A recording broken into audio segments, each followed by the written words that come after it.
బీసీలకు ఉన్నత పదవులు ఇచ్చి రాజకీయంగా గౌరవించిన పార్టీ తెలుగుదేశం పార్టీ అని ఎన్డీఏ కూటమి టీడీపీ ఎమ్మెల్యే అభ్యర్థి డాక్టర్ గుట్టిపాటి లక్ష్మి అన్నారు. దర్శిలో జయహో బీసీ సదస్సు నిర్వహించారు. గత 5 సంవత్సరాల్లో వైసీపీ బీసీలకు తీవ్ర అన్యాయం చేసిందని అన్నారు.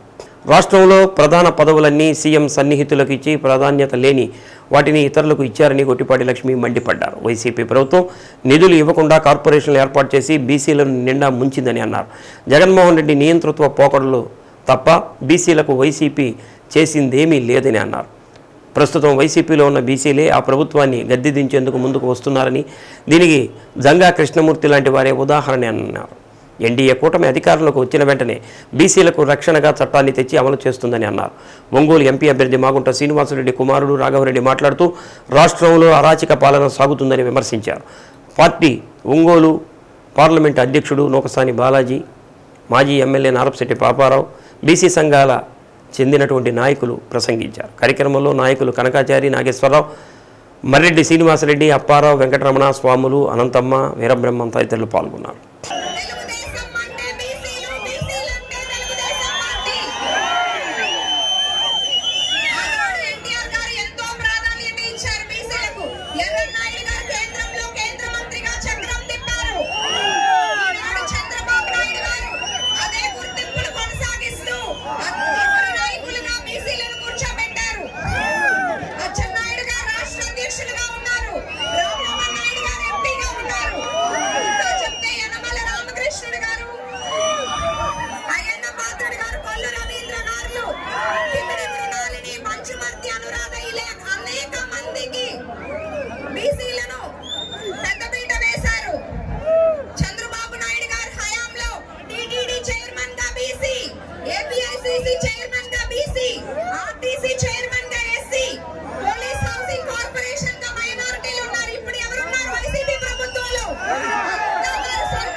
మీరు తెలుగుదేశం పార్టీకి ఓటేస్తే అవన్నీ తీసుకొచ్చి మీకు చేసే బాధ్యత మాది. మీరు కానీ తప్పు చేసి వేరే పార్టీకి ఓటేస్తే ఇప్పుడున్న పరిస్థితి అదే రకంగా కంటిన్యూ అవుతుంది. మీరు మారాలి, మీ బతుకులు మారాలి, మీరు ముందుకు అడుగేయాలి అని అంటే మీరు తెలుగుదేశం పార్టీకి ఓటేయాలి.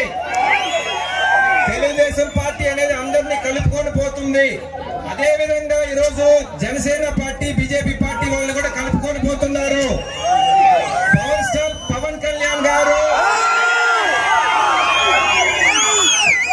అదే ఉత్సాహం ఉండాలి. మే 13తో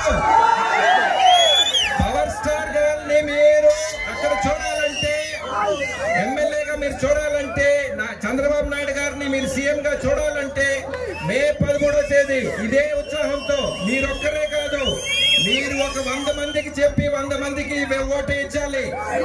ఎక్కడ తగ్గకూడదు, ఎక్కడ తగ్గేది లేదు.